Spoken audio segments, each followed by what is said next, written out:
When Ambassador Patrick boarded the RMS Redstar, he brought with him an unusually large amount of luggage, surpassing that of any ambassador who had come before him. In contrast to most spacefaring species, which possess a natural layer of insulation over their skin, whether it be a tough, leather-like hide, dense fur, regenerative scales, or a protective slime, human beings are devoid of such adaptations. For instance, the Mazari, with their unique biological process, expelled digestive waste through numerous pores across their bodies. This waste is then treated with an enzyme to solidify it into a dense crust that effectively scatters UV light, X-rays, and weak gamma radiation. Unsurprisingly, they never engaged in bathing. Other species don't have any protection and rely on a protective suit to provide the required cushioning and nutrients necessary to survive in a dry environment. The ramlal are delicate creatures with iridescent tendrils and a transparent skin that helps them float in their aquatic home world. On a Galactic Union ship, they need what Patrick dubbed a walking aquarium to survive. They usually travel with 2 spare aquatic units, in case their primary suit fails. Humans are a special case. They are naked primates, with minimal fur on top of their head to partially protect their eyes and brain case against solar radiation. You would expect humans to walk around in a fully enclosing envirosuit, protecting them against countless threats and collecting their waste. But no. This has never ceased to amaze other sentient species. Despite having a thin, fragile skin, humans walk around with minimal protection, mostly thermal protection. They use vegetal fibers to weave a complex protective layer, not unlike the pupas of most insectid species. But they have greatly expanded the range of uses for this protective layer. They use it for nonverbal communication, sexual signaling, hierarchical cues, and even as an art form. This is why Patrick's assistant Florence was pulling 3 large blue suitcases full of vegetal fiber layers clothes. The tiny wheels were creaking, and Florence had a hard time preventing the largest suitcase from toppling over. Patrick and Florence soon reached the end of the corridor, and an automated door opened into the ship's reception hall with a swoosh sound. Despite being a high-ranking official, Patrick had insisted on carrying one of the suitcases himself. This would have been an insignificant detail in most human societies, but on the RMS Redstar, everything was about protocol. With 11 sentient species on board, including emissaries that did not even breathe oxygen, keeping everything ordered was a matter of survival. Experienced officers in the Galactic Union fleet knew how a simple breach in protocol could be lethal. The recent sunflower butter incident on the RMS Spectrum resulted in 4 casualties, an entire delegation of insectoid xenobiologists from Deneb 3. The smell of sunflowers is irresistible to insectoids, but tragically, most Earth seeds contain highly toxic alkaloids. Ship Captain Vizero was not pleased with the actual situation. "Welcome on board, sir. With all due respect, may I ask a pressing question to your assistant?" Florence waved her hand and pushed one of the suitcases aside. As she tried to flip the suitcase over to lock the wheels, one of the tiny wheels broke. The suitcase fell loudly on its side and cracked open, spewing colorful socks, underwear, and a flashy space hunk t-shirt. Vizero looked at the pile of fabric artifact with a look of disdain, as one of the neatly folded socks bumped onto his left hoof. "Sir, Captain, sir. I'm Florence, Ambassador Patrick's assistant and xenosociologist researcher. What can I do to help, sir? We have received your cargo manifest in advance, and it describes 4 transit containers. Suitcases. But I see that Ambassador Patrick is carrying an additional box, which has not been approved for transfer on my ship." Florence blushed, which made her red hair look like flames coming out of her boiling face. She nervously pushed her glasses up her nose bridge, and looked down as she answered. We are sorry for the protocol breach, sir. It took longer than expected to have the contents of this last suitcase approved by the Galactic Union's Trade Authority. However, you will find an addendum in the revised manifest document. Here." She reached into her pocket and handed a small slab of pink plastic to the ship captain. He held the object between 2 long fingers and scanned it with his ocular implant. After a few moments, he seemed to relax a bit, but still looked quite agitated. The addendum indicated that a small Terran creature and its vivarium had been authorized on the RMS Redstar for a xenobiology study. Probably some kind of pet plant or lichen. Still, there was an unresolved protocol breach. Ambassadors are not allowed to carry luggage into ships. This is not how things work here. Ensign Rolap, take that box from Ambassador Patrick and help Florence carry everything to the decontamination hall. Patrick's eyes widened and he stepped back, holding the suitcase tightly in his arms. Nobody is taking Puffball away from me, the suitcase replied. Meow.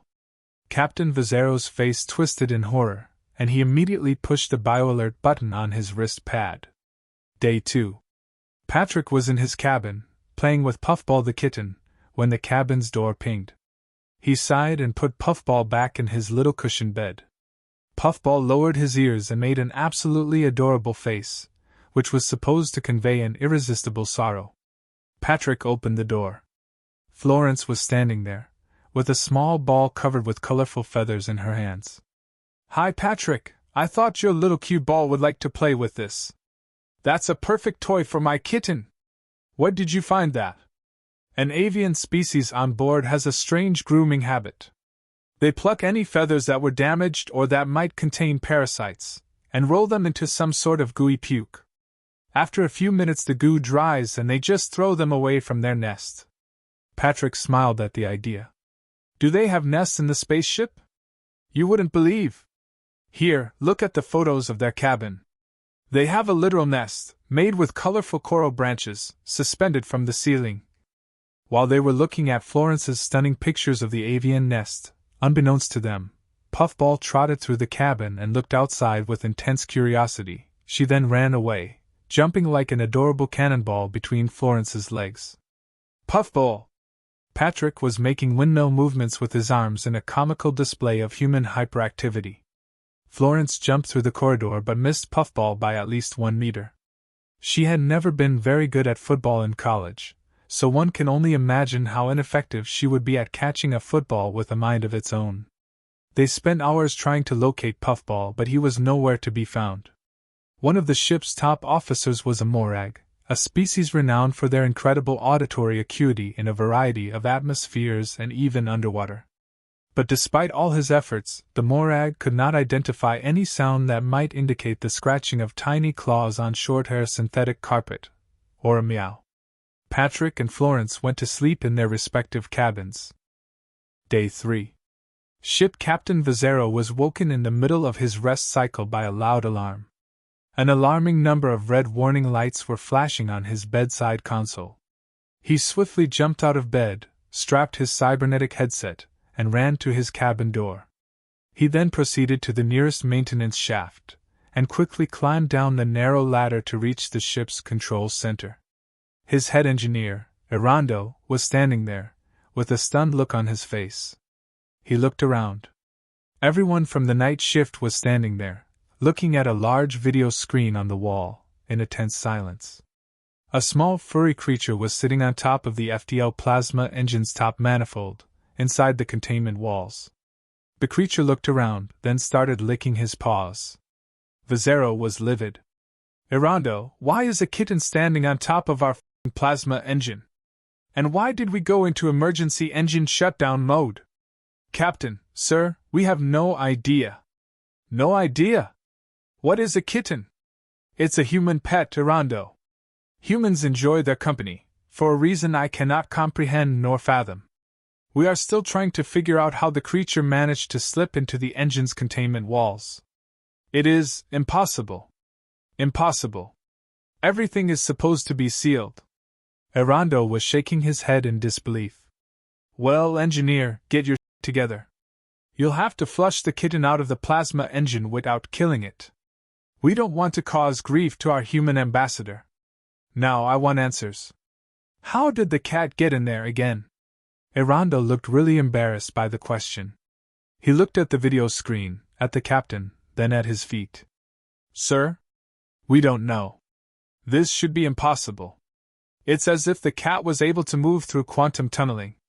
Vizzero looked absolutely furious at his head engineer. He snapped his mandibles twice, turned around, and took the nearest elevator to his sleeping quarters. Day 4. Florence slowly walked across the cafeteria floor, listening quietly. The place was absolutely empty, and the janitor had finished cleaning the tables an hour ago. There was no trace of the kitten. 2 passengers had reported a small furry animal earlier in the day, and tried to snap a picture of it, but the animal moved too quickly and disappeared into the corridor. She put 2 small bowls with water and Puffball's favorite food pellets on the corner of the room, then started calling the kitten. Puffy! Puffy! Come here, you cute little puffball of love! Puffy! Florence's comm unit started beeping. Incoming call. Hello, this is Florence Lanthier. Hi, Miss Lanthier, said a voice with a thick insectoid accent. We have 2 injured passengers, and your presence is required to help me identifying the severity of their injuries. Can you please come to the medbay immediately? On my way. Florence was really worried. How could a xenosociologist be of any help to a doctor in a spaceship? Unless the passengers were bitten by Patrick? The thought made her giggle. Shit. Maybe Patrick has brought peanut butter on board. She reached the medbay lobby and rushed in. Dr. Krennic? How can I help you? I am glad you could come so quickly, Miss Lanthier. We have 2 unfortunate passengers with serious leg injuries. Please have a look. On one of the stretchers, she recognized a Canopus 4 alien. She tried to remember their species name. Bollock? Gridlock? Pollock? Dr. Krennic patted the patient's torso in a reassuring gesture, then continued speaking. This is a Borlock patient named Zasha. She claims her leg was viciously attacked by a small furry creature. She suffers from severe lacerations. The patient's skin looked like a delicate mesh of vegetal threads. The Borlocks were a sentient species with characteristics of both animals and plants. They started their life as sessile colonies, feeding from ground nutriments, then grew a brain and detached to live their adult life. Florence had a closer look at Sasha's injuries. Is her life in danger? The doctor looked at Sasha's face with the insectoid equivalent of a reassuring smile.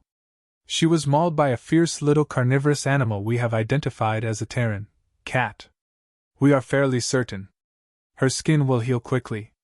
We are monitoring her for any infection. Could you please send us any information you have on cat-transmitted disease? This is a relief, Doctor. Yes, I can request a transfer of medical knowledge on cats to your team. She paused, and took a deep breath. And I know why the cat attacked your 2 patients, Doctor. Oh, that is interesting. Why would a Terran predator attack 2 Borlock individuals? Was the creature attempting to eat them?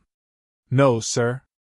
Borlock skin looks and feels exactly like a cat scratching post. Day 5.